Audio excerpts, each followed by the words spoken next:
President Donald Trump torched former chief White House strategist Steve Bannon in a Wednesday statement in response to the incendiary quotes the Breitbart chief made in a new book on the Trump administration by Michael Wolff. The statement says, "Steve Bannon has nothing to do with me or my presidency. When he was fired, he not only lost his job, he lost his mind.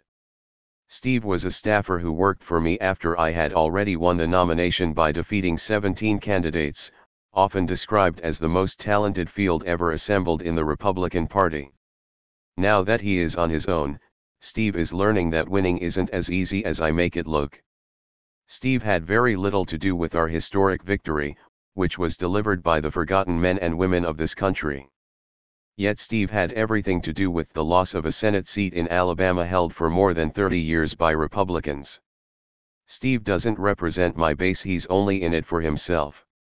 Steve pretends to be at war with the media, which he calls the opposition party, yet he spent his time at the White House leaking false information to the media to make himself seem far more important than he was. It is the only thing he does well.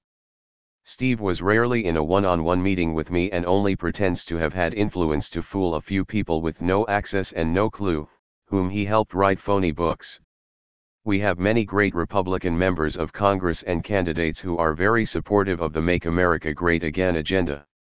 Like me, they love the United States of America and are helping to finally take our country back and build it up, rather than simply seeking to burn it all down.